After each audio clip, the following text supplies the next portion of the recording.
Oi pessoal, aqui é Marcelo Serrano e esse é mais um episódio do podcast Itaú Views. Antes de começar, eu deixo o convite para você que nos acompanha aqui no podcast seguir as nossas outras plataformas. A gente tem criado alguns conteúdos complementares no Instagram. A gente compartilha os relatórios aqui do Research da área macro no canal do Itaú Views no Telegram e a versão do podcast também fica em vídeo no YouTube, então fiquem à vontade aí para acessar todas essas plataformas. No episódio de hoje a gente vai falar sobre um dos setores mais representativos da Bolsa Brasileira. A ideia é entender um pouco perspectivas e oportunidades para os investidores que olham para as ações de bancos. Então a gente vai, além de falar um pouco desses papéis, rememorar também como foi a última edição do Itaú Day, que é um evento que reúne os co-presidentes do Conselho de Administração e os membros do Comitê Executivo do banco, retratando um pouco dos resultados do Itaú e também projetando um pouco dos desafios, dos objetivos estratégicos do banco. E para compor essa discussão de hoje, a gente conta com as participações do Pedro Leduc, que é analista de bancos e serviços financeiros aqui do Itaú BBA, e do Renato Lulia, que é diretor de Relações com Investidores e Inteligência de Mercado do Itaú. Renato, Leduc, tudo bem? Bem-vindos. Boa. Que hoje vai ser legal porque a gente já fala de bancos várias vezes, mas a gente não consegue falar de Itaú porque o Leduc não cobre, então hoje a gente completa realmente o setor nesse bate-papo. Bom, Lulia, para começar, acho que vale a gente trazer um resumo do que foi a última edição do Itaú Day, pegando um pouco dos destaques dos resultados do banco e também dos desafios que o banco tem à frente. Vamos lá, obrigado Marcelo de novo pela oportunidade. E é um resumo mesmo, porque o Itaú Day foram 3 horas e 10 minutos, né? Então, que a gente tem 25 a 30 minutos. De síntese aqui para brincadeira. Mas acho que a ideia do Itaú Day é essa mesmo, é a gente tentar trazer o que está por trás dos números. Então já tem os calls trimestrais, a gente vai bem a fundo, né, em resultado, em todas as dinâmicas de orçamento e tudo mais. E o Itaú Day é um pouco para a gente dividir com os investidores, até com os próprios youtubers, como a gente chega lá e com esse olhar mais para frente do que o olhar para trás que a gente tem nos calls de resultado. Então, a gente teve uma conversa muito legal entre o Pedro e o Roberto, depois o Milton meio que introduzindo o dia, né, dando quais são os temas principais que a gente vai falar. E a gente dividiu, enfim, o CE do banco em 3 painéis, pessoas físicas, jurídicas e as áreas institucionais do banco, e discutimos as iniciativas, enfim, os projetos que a gente tem feito, o direcionamento do banco. Então a gente falou muito sobre cultura, a gente falou muito sobre transformação digital. Em digital a gente falou muito sobre GenAI e AI, que tem sido uma curiosidade, pergunta dos investidores em geral.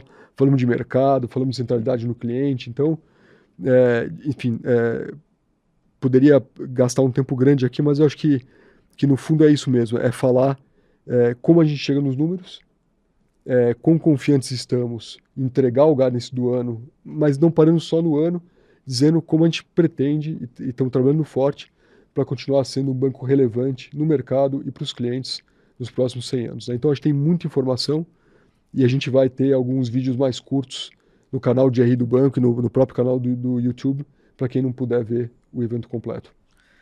Perfeito. Seguindo essa lógica de resumo, Leduc, eu sei que os resultados dos bancos do primeiro trimestre já saíram há aproximadamente um mês, mas queria te pedir um balanço aí desses resultados, destacando o que chamou mais atenção positiva e negativamente. Perfeito, e claro, eu não posso comentar no relativo do resultado do Itaú, né? Então fico aqui me atendo aos demais grandes bancos, e aqui o nosso destaque foi para Banco do Brasil, tanto em crescimento de carteira, foi a mais alta do setor, na casa de 10% ano a ano. Não só cresceu carteira, como teve uma margem financeira que subiu quase 15% ano a ano, então ele está dando o crédito de maneira rentável, a despesa de provisão não foi tão alta. Ele tem os seus benefícios de tesouraria, mas manteve aí seu ROI acima de 21%, que é formidável, apesar dos desafios que teríamos nesse início do ano, com a Argentina, que ajudou muito ano passado, o agro, que teve os seus percalços aí nesse início do ano. O Banco do Brasil continuou numa toada bastante positiva. Perfeito. Lulia, se a gente pegar um pouco o cenário macro no começo do ano, comparar com o panorama que a gente tem agora, a gente vê mudanças relevantes, uma certa deterioração nesse cenário. Eu queria perguntar como essas mudanças podem impactar as principais linhas de guidance do banco para o ano, se a gente pegar aí principalmente crescimento de carteira, receita, gastos com PDD, entre outros. Uhum. Legal. Marcelo, assim, o primeiro ponto é o guidance ele é uma faixa, não é um ponto.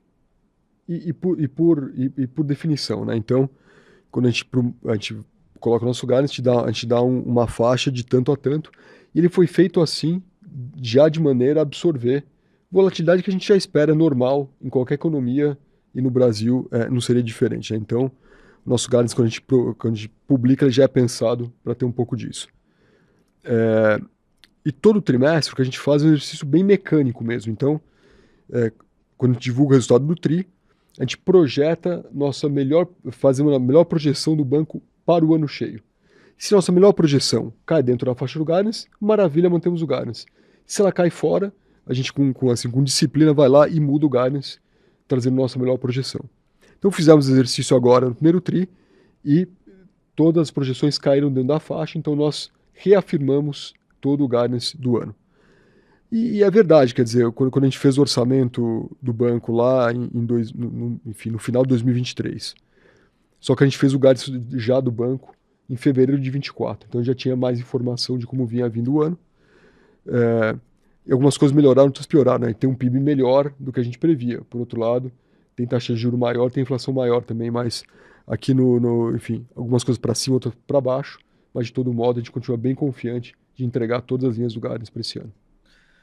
Legal, falando um pouco dessa mudança de cenário, Leduc, principalmente se a gente olhar para juros e a perspectiva de a gente ter estabilização de juros num patamar um pouco acima do que a gente imaginava lá atrás, como que isso impacta os bancos e como que a gente compararia esse impacto se a gente pegar o grupo de grandes bancos e os neobanks que configuram aí ações de crescimento potencialmente mais sensíveis a juros? Bancos e serviços financeiros em gerais aqui dá para a gente tocar, mas sim, é uma pergunta que temos recebido com frequência, né? Como o novo cenário de juros mais alto por mais tempo, ou não caindo tanto no Brasil, impacta nossas recomendações e visões.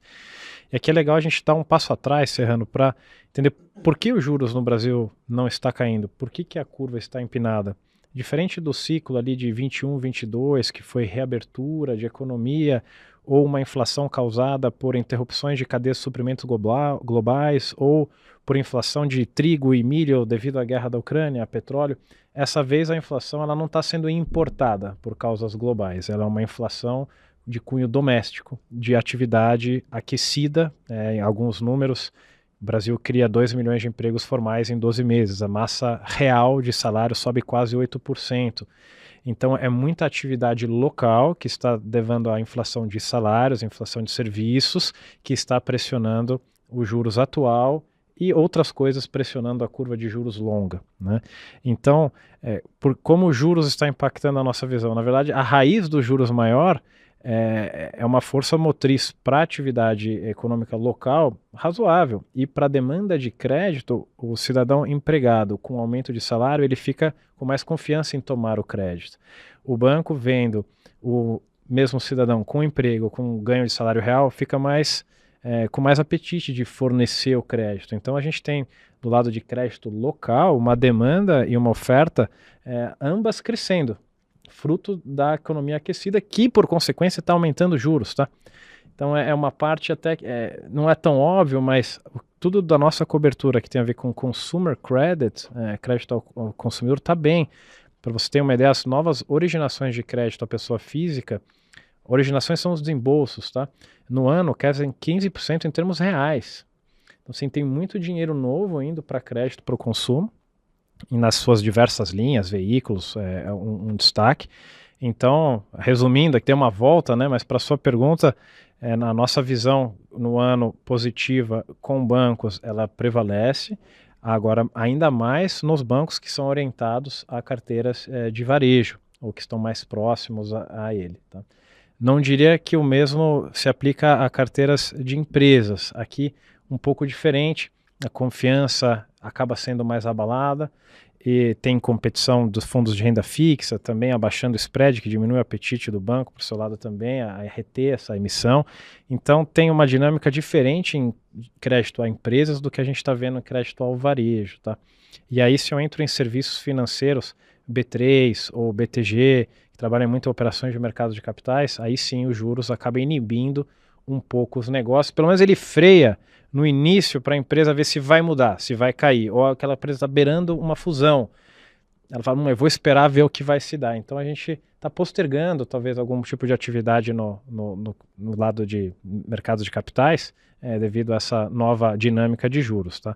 Mas no geral, o crédito consumo muito bom, e aí é uma das razões até que os juros pode estar subindo, a atividade econômica que não é ruim para certos bancos. Tá? Legal, quando a gente olha para o Itaú, Lulia, a gente consegue ver um pouco dessas 3 caixinhas que o Leduc comentou, né? O crédito para o varejo, crédito para a empresa e a parte de serviços de mercado de capitais com o Itaú BBA. Então, como que pro banco a gente consegue traduzir um pouco desses impactos que ele comentou setorialmente? Legal. Primeiro, Marcelo, acho que essa é uma das fortalezas do banco. Na minha visão, que é o único banco verdadeiramente universal aqui no Brasil, né? E por universal, é um banco que de fato tem grandes operações relevantes em todas as verticais do setor bancário. Então, o banco obviamente é muito grande no atacado, grande no varejo, tem a maior asset da América Latina, tem uma seguradora, um business seguro muito grande, por aí vai, cartões e tal. Isso, e a gente tem uma visão de portfólio de diversos negócios. E uma disciplina, assim, muito grande em alocação de capital. Então, quando você tem um portfólio, tem todos os diversos verticais, e uma disciplina grande de alocação de capital, isso faz com que você tenha, ao longo do tempo, uma rentabilidade mais estável, mais previsível, né? Então, enfim, já estamos de volta aqui com o ROI próximo de 22%, enquanto isso não é verdade para todos os bancos do mercado, né? Então, a gente consegue, para a tua pergunta, a gente adapta a concessão de crédito, a gente adapta a alocação de capital, a gente adapta o nosso negócio em função do mercado atual. Então, a gente tem sentido, sim, uma melhora relativa no mercado de varejo. A gente acha que ainda tem dívida alta nas famílias. Então, a gente, enfim, quer crescer, mas com todo o juízo do mundo. E por empresas, tanto as grandes quanto as pequenas, a gente tem tido os melhores momentos da nossa história, com NPLs baixíssimos, o nosso pelo menos, e com crescimentos ainda, enfim, em 2 dígitos. Então, acho que o banco está conseguindo aproveitar bem esse momento e, de novo, segredo que não é segredo, é com uma alocação, com uma capacidade de alocar capital, enfim, sem comparáveis aqui. Bacana.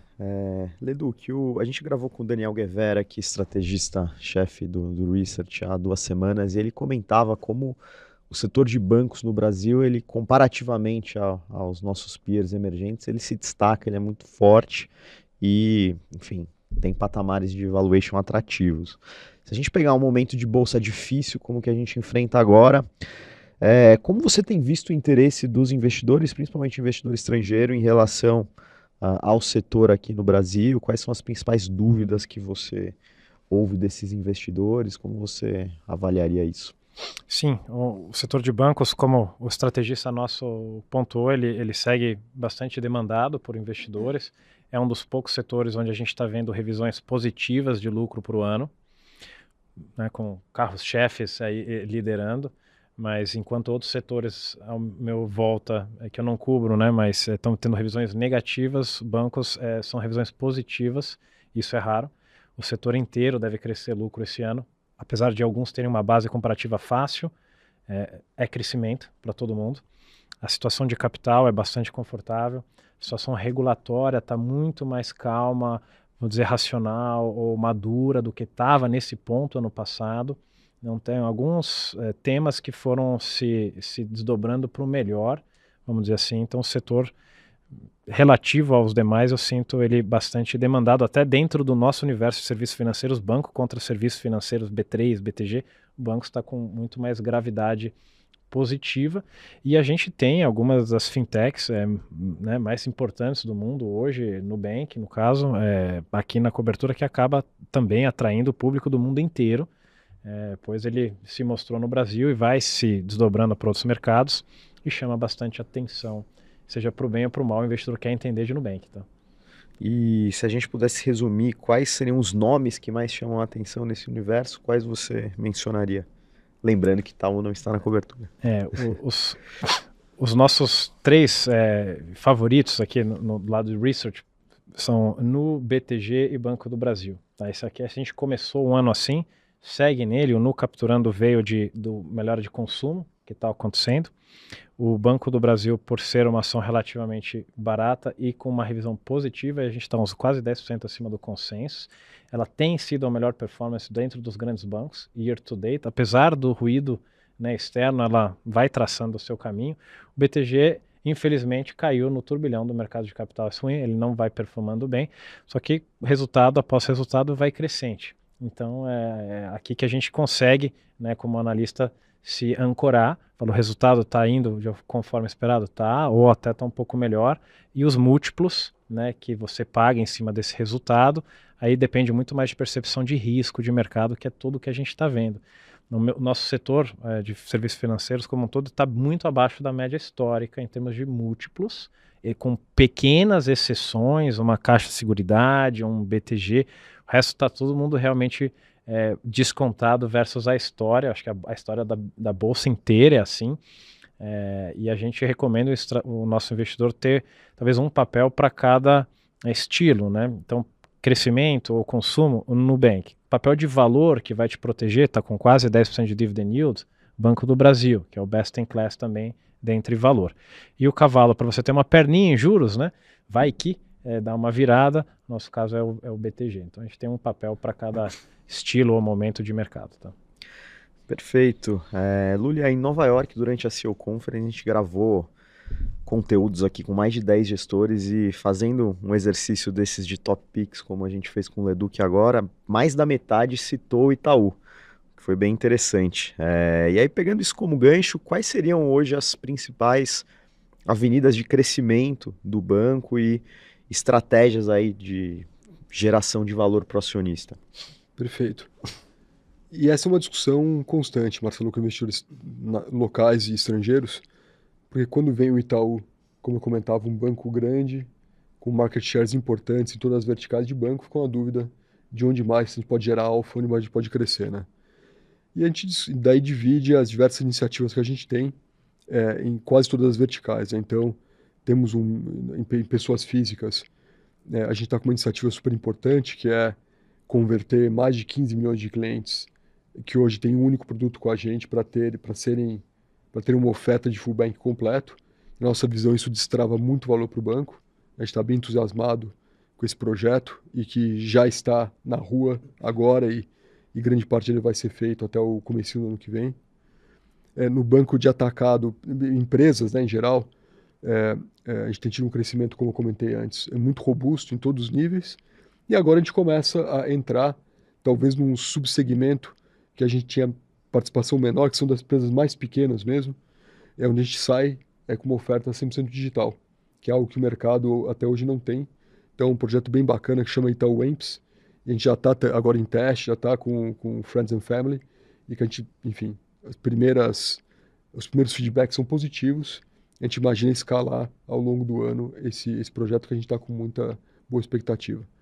No atacado, a gente quase criou um novo Itaú BBA nos últimos anos, e tem muito espaço para continuar fazendo isso. Então, não só crescer no middle market, iniciativa agro que vai super bem, nicho tech, tem várias iniciativas em andamento, então o Itaú BBA também tem muito escopo de crescimento.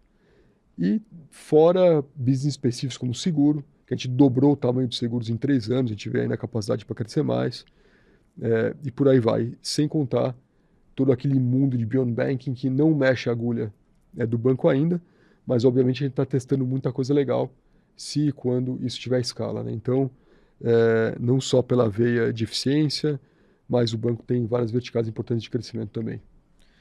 Legal. Para a gente fechar esse episódio com um tema diferente, mas que está super em pauta, queria perguntar como vocês têm visto implementação de tecnologia, principalmente AI, no segmento, né? A gente vê a importância disso quando a gente olha a valorização das bolsas lá fora, a tecnologia representando aí 30% do S&P, quando a gente olha para o Ibovespa, a tecnologia deve representar menos de 1%, mas assim, a gente sabe que o tema é transversal Então, Leduc, como você tem visto essas discussões no setor e você, Lulia, em especial, você comentou que o tema foi discutido no Itaú Day, quais são as iniciativas aqui no banco?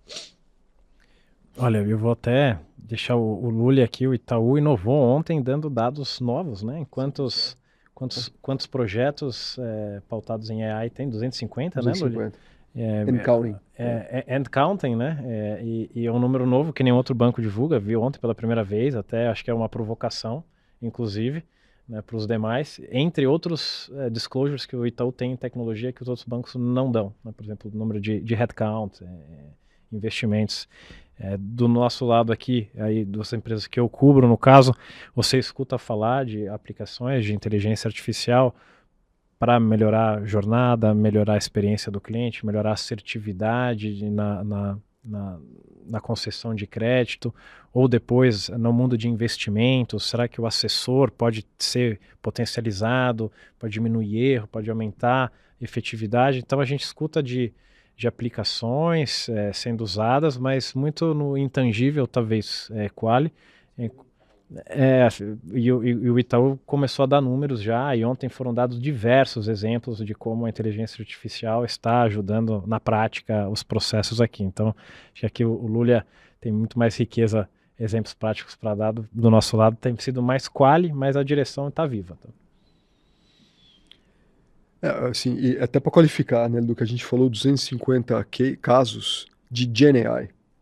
Porque AI, nas suas outras iterações, como Machine Learning, isso já está incorporado no banco há muitos anos e a gente trabalha muito com isso nos modelos de crédito e tudo mais. Então, esses 250 casos são de Gen AI, que é o que, enfim, desperta mais curiosidade das pessoas hoje, porque o Gen AI trouxe uma AI mais tangível. Todo mundo já brincou no ChatGPT, né? Então, o negócio que estava no campo só dos matemáticos, estatísticos, que era Machine Learning, passa a ser muito mais tangível para a gente com o Gen AI. E o Guerra comentava, o Guerra é nosso CTO, nosso head de tecnologia, né?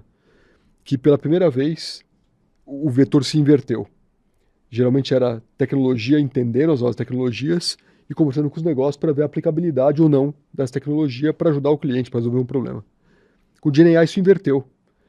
Eles estão sendo bombardeados dos negócios com use cases, com ideias, com projetos que os negócios querem fazer para testar essa tecnologia. Então está sendo super legal.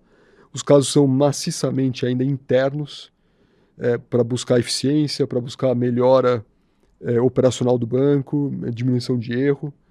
Mas tem vários casos também testando o Gen AI para fora, que a gente acha que enfim, a tecnologia não está pronta para expô-la diretamente aos nossos clientes. Né? Então, tem muita coisa sendo testada, a gente está bem entusiasmado. Eu acho que a gente está, de fato, na vanguarda. E um dado aqui, se me permite, que foi dado ontem também, então, que eu também achei super impressionante. Numa plataforma de desenvolvimento de código, chama GitHub, que talvez seja a maior plataforma de desenvolvimento de código com AI do mundo, que é da Microsoft. Nós somos o terceiro do mundo em geração de código, atrás de duas empresas de tecnologia, e o terceiro é o Itaú, com mais de 1,3 milhões de linhas de código geradas por Gen AI no GitHub. Então, achei esse dado bem impressionante. Fica bem palpável de que, de fato, a inovação está acontecendo, né? Acho que sai um pouco desse discurso experimental e a gente, com esses dados, consegue ter uma visão mais clara. Muito legal, acho que a gente conseguiu cumprir bem a pauta desse episódio. Eu queria, antes de concluir, agradecer as participações do Renato e do Leduc aqui nesse episódio. Valeu! Obrigado, Marcelo. Obrigado, até a próxima. Tchau.